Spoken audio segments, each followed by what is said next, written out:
शेतकऱ्यांच्या संदर्भात रोहित पवारांचं मला असं वाटत नाही काही पोटतिडकी आहे म्हणून। यंदा दुष्काळाचं सावट गडद होण्याची चिन्ह आहेत। प्रशांत महासागरात एल निनो सक्रिय झाल्याची माहिती मिळते। देशातील अनेक भागांमध्ये पावसाचं स्वरूप बदलणार आहे।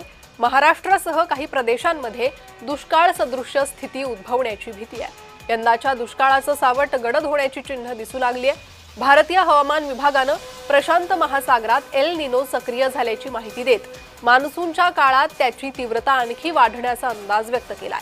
देशातील अनेक भागांमध्ये पावसाचं स्वरूप बदलण्याची शक्यता निर्माण झाली असून काही प्रदेशांमध्ये दुष्काळ सदृश्य स्थिती उद्भवण्याची भीती आहे। हवामान तज्ज्ञांच्या मते काही भागात पाऊस लांबणीवर पडू शकतो, काही भागात अपेक्षेपेक्षा कमी पाऊस होऊ शकतो, तर काही ठिकाणी अल्पावधीत मुसळधार पावसाचे तडाखे बसू शकतात। या असमतोलाचा सर्वाधिक फटका शेतीला बसेल।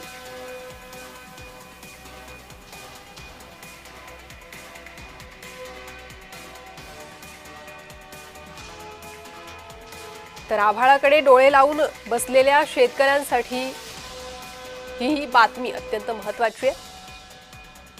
देशातील अनेक भागांमध्ये पावसाचं स्वरूप बदलणार आहे। प्रशांत महासागरात एल निनो सक्रिय झाल्याची माहिती आहे। जायकवाडी धरणाचा पाणी साठा घटतोय। 4000 उद्योगांवर पाणी कपातीचं संकट आलंय। 2.5 लाख कामगारांच्या रोजगारावर टांगती तलवार आहे। औद्योगिक वसाहतींसह पाणी कपातीचा निर्णय घेण्यात आलेला आहे।